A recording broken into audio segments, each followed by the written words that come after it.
আসলে আমরা দেখেছি যে মানিক্য ডাইনেস্টি শেষ মহারাজা যে আমাদের ত্রিপুরার যে ছিল, তিনি হচ্ছেন মহারাজা বীর বিক্রম কিশোর মানিক্য। আমরা দেখলাম যে আগের যে সরকার ছিল, ওনাদের ইতিহাস মানুষ যেন না জানতে পারে, তার সবসময় ওরা এই বিষয়ে সবার সামনে এই কথাগুলো বলতেন যে ত্রিপুরার মহারাজারা কিছুই করেননি। কিন্তু 2018-তে যখন ভারতীয় জনতা পার্টির সরকার এখানে প্রতিষ্ঠিত হলো, আমরা কিন্তু সেই সম্মান আমরা দিয়েছি।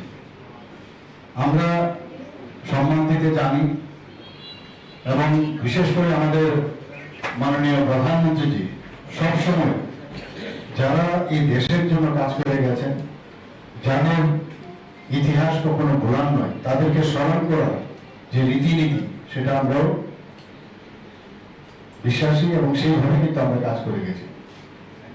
আমরা এতদিন দেখেছি যে যারা জনজাতি ভাই বোনেরা আছে, তাদেরকে নিয়ে ভোট বাক্সের যে একটা চিন্তা ভাবনা, এতদিন ওরা চিন্তা ভাবনা।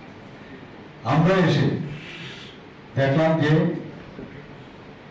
এই যে একটা মানে পরিবেশ এতদিন ধরে ত্রিপুরাতে বিদ্যমান ছিল, তার থেকে আমরা বের করে নিয়ে এসে আমরা সবসময় আমরা জানি যে আমরা একটা আদর্শে বিশ্বাস করি, এবং যারা নৈতিক ব্যক্তি, যারা বিশেষ করে জনজাতি গোষ্ঠীর যারা আছে, তাদের যদি উন্নয়ন না হয়, তবে কোনো জায়গায় রাজ্যের উন্নতি হবে না।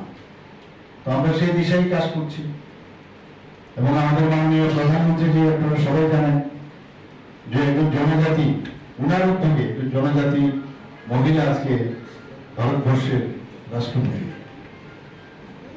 এখানে আমরা জনজাতিদের জন্য ত্রিপুরা সরকার যে বিভিন্ন উন্নয়নের পরিকল্পনা আমরা নিয়েছি, এখানে ডিসিতে বারবার ওনারা কিছু যারা বিধায়িকারা আছেন, এবার বিধানসভায় বলার চেষ্টা করেছে যে মাত্র 600 কোটি টাকা আমাদের জন্য বরাদ্দ করা হয়েছে বাজেটে।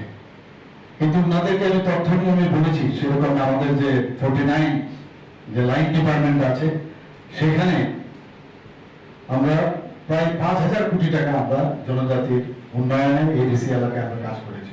এবারেও বাজেট অনেক বাড়িয়েছি ওনাদের জন্য, সাব প্ল্যানেও বাজেট অনেক বাড়িয়েছি আমরা। তো সেই কথাগুলো আজকের দিনে মানে প্রাসঙ্গিক, এবং ত্রিপুরার মহারাজা যেভাবে ত্রিপুরাকে সাজিয়েছে, আজকে আমরা যদি সিঙ্গারবিল এয়ারপোর্ট আমরা জানি মহারাজা বীর বিক্রম কিশোর মানিক্য বাহাদুরের কারণে, সেটা তৎকালীন one of the oldest airport in India, সেটা হচ্ছে আগরতলা এয়ারপোর্ট, যা সিঙ্গারবিল এয়ারপোর্ট নামে আমরা জানতাম। সেটাকে ওনাকে সম্মান দেওয়ার জন্য এই এয়ারপোর্ট নাম আমরা দিয়েছি, এবং প্রধানমন্ত্রী নিজে এসে সেই এয়ারপোর্টের নাম দিয়েছেন মহারাজা বীর বিক্রম ইন্টারন্যাশনাল এয়ারপোর্ট। এবং আগামী কয়েকদিনের মধ্যে আপনারা দেখবেন এখান থেকে ইন্টারন্যাশনাল ফ্লাইট চিটাগাঙে যাবে। এতদিন ধরে আমরা দেখেছি যে মানিক্য ডাইনেস্টি শেষ মহারাজা যে আমাদের ত্রিপুরার যে ছিল, তিনি হচ্ছেন মহারাজা বীর বিক্রম কিশোর মানিক্য। আমরা